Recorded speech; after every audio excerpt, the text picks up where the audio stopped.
ప్రభుత్వం అంటే పారదర్శకంగా ఉండాలి. ప్రభుత్వం నడిచేది ప్రజల కోసం. ఆ ప్రజలకు ఏం చేస్తున్నాం చెప్పుకోవాలి.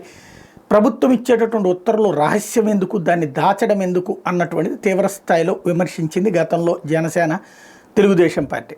అయితే అప్పట్లో వెబ్సైట్నే వాడటం మానేశారు. ఎందుకంటే వెబ్సైట్లో జీవోలు పెడితే ఆ జీవోలకు సంబంధించిన దాన్ని బేస్ చేసుకుని తెలుగుదేశం వాళ్ళు కోర్టులకు వెళ్ళి తేడాలు తెస్తున్నారన్నటువంటి ఉద్దేశంతో జగన్ ప్రభుత్వం అప్పుడు భయపడి సాంతం ఆపేసింది. అయితే ఇప్పుడు ప్రభుత్వం మారిన తర్వాత వీళ్ళు జీవోస్ అయితే ఇస్తున్నారు. కానీ ఈ జీవోలలో రహస్యం అంటే సాధారణంగా ఏంటంటే నిబంధనలకి సంబంధించినటువంటి దాంట్లో స్పెషల్ ఇంట్రెస్ట్ ఉంటే కనుక రహస్య జీవోలు ఇస్తారు. లైక్ ఎవరికైనా భూమి కేటాయింపు, లేకపోతే కనుక ఎవరికైనా ఫేవరబుల్ ఆర్డర్లు వచ్చేటటువంటి.